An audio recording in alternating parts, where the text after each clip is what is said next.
Help me understand this thing now, please. How is it that somebody that was alleged to be inciting violence is charged with terrorism and has been in DSS custody for years now, not caught with a weapon?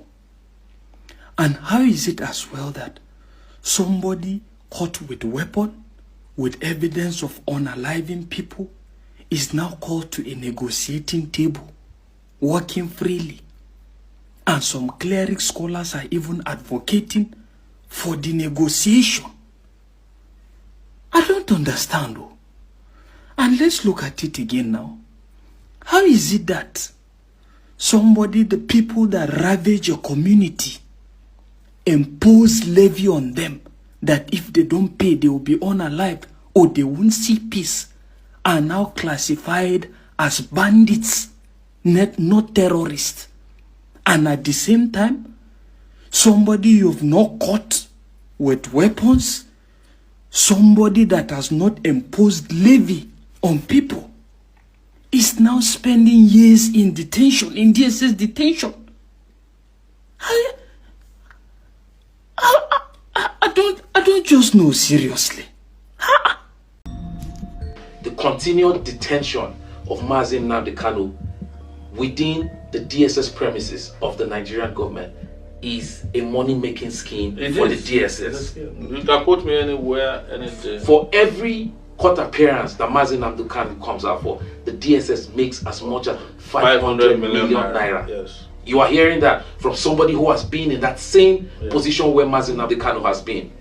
And as such, if an organization like the DSS makes that much money, do you think they would want to release Nnamdi Kanu? Never. So we see where his continuous detention is coming from. Going anywhere. No judge, just like our guest has said, no judge has found anything incriminating about Nnamdi Kanu. He's been discharged twice. He's been discharged twice. Even if Supreme Court said it, that it was Nigerian government that violated his bail by invading his compound, that he didn't jump bail. That was what the Supreme Court rules. In the previous court proceeding, Nnamdi Kanu promised that he is going to defeat the federal government in the same court, that they don't have anything against him, that previously they charged him with treasonable felony. And he asked, where is the treason now? Because the charges have been thrown into the mud. So from all angles, it seems that what Omoyonde Sowore is saying, that the DSS, the Department of State Service, are benefiting from the continuous detention of Nnamdi Kanu. Just imagine where you have an office where you can have 500 million naira every 2 or 3 months that they adjourn the case to. Could this be the reason why Nnamdi Kanu have not been released? Let us listen to the end of the interview. You've been in DSS detention. Another Nigerian who has been very vocal like you was also been in DSS detention and who has solicited so much attention from Nigerians. Is Nnamdi Kanu. Yes. I'm sure you might have had interactions with him. Sorry if I call him Nnamdi Kanu. Yes. That is a title that his followers have bestowed upon him, Nnamdi Kanu, MNK. And this is a man that has passionate followership. He has passionate, loyal followership from a certain region of Nigeria and all over the world. From your experience with him and all that, what do you think? Is there his followers would be watching and they want to know, do you think in any nearest future Nnamdi Kanu will be released, or you think that the Nigerian government will continue to play their hanky-panky game to keep him in detention? What should his followers expect from the Nigerian government? Listen, nobody can hold him down. It's just a matter of time. They will have to leave him and leave him forever.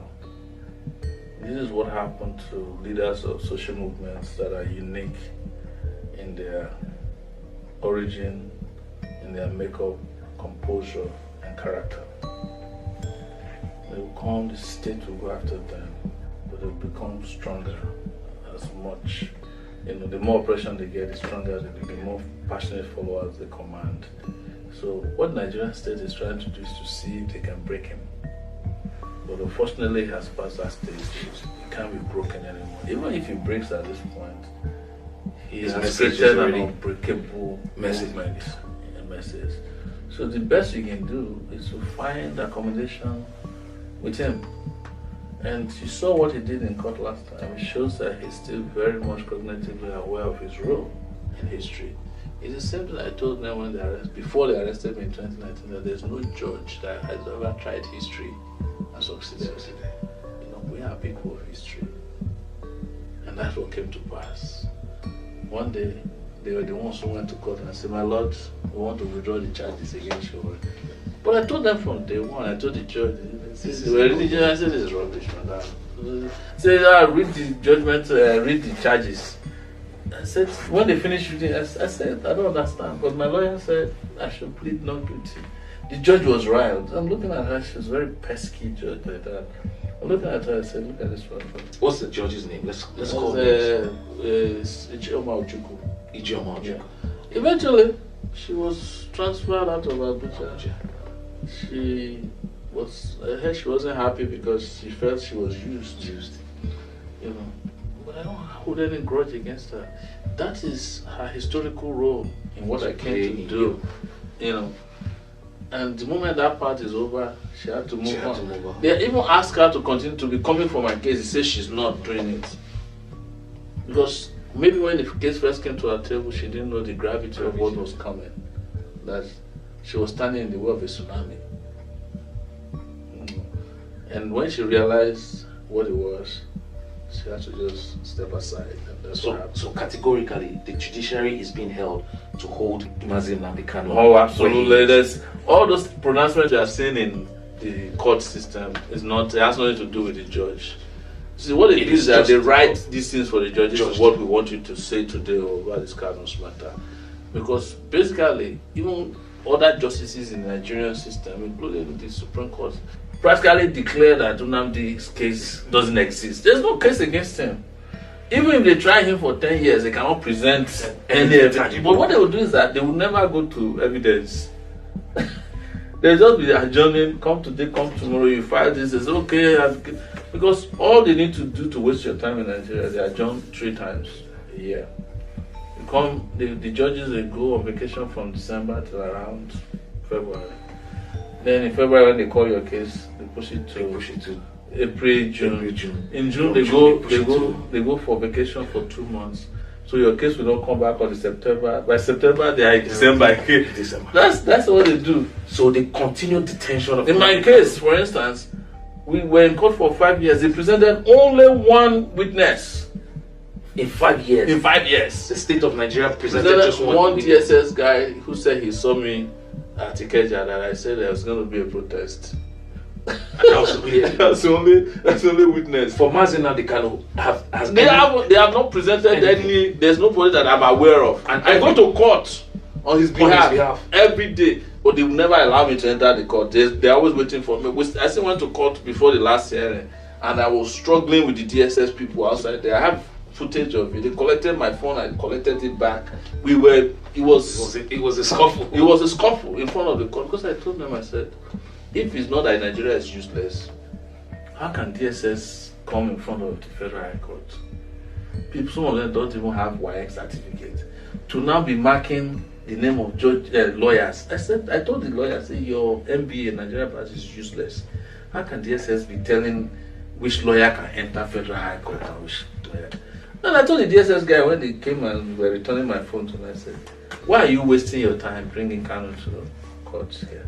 Just use one of your conference rooms, find a kangaroo judge, go and sentence him there. Why are you doing all this drama? But the reason they bring Kanu to court is they make a lot of money from bringing him to court. They spend an average of 500 million naira per bringing him to court. So, yes. Who makes that money? It's the DSS. Yes. The DSS budget is not scrutinized like everything. It's just spent. It's like security votes. So they just say, we are taking Kanu to court. So we brought this number of cases. We block everywhere. All our security agents are there. Blah blah blah. It's all the scam. So all those paparazzi you are saying. This is the kind of revelations that we bring forth when we have our amazing interviews on IC Magazine. The continued detention of Nnamdi Kanu within the DSS premises of the Nigerian government is a money-making scheme It for is. the DSS. You can quote me anywhere, anything. For every court appearance that Nnamdi Kanu comes out for, the DSS makes as much as 500 million naira. Yes. You are hearing that from somebody who has been in that same position where Nnamdi Kanu has been. And as such, if an organization like the DSS makes that much money, do you think they would want to release Nnamdi Kanu? Never. So we see where his continuous detention is coming from. Going anywhere. No judge, just like our guest has said, no judge has found anything incriminating about Nnamdi Kanu. But he's discharged twice. Like, he's been discharged twice. Even if the Supreme Court said it, that it was Nigerian government that violated his bail by invading his compound, that he didn't jump bail. That was what the Supreme Court rules. But in their own usual confusion and rigmarole, they said, well, let him still go back and answer the rest of the charges. So what the judge would have done is to reinstate his bail, since it was the army that went to get his bail.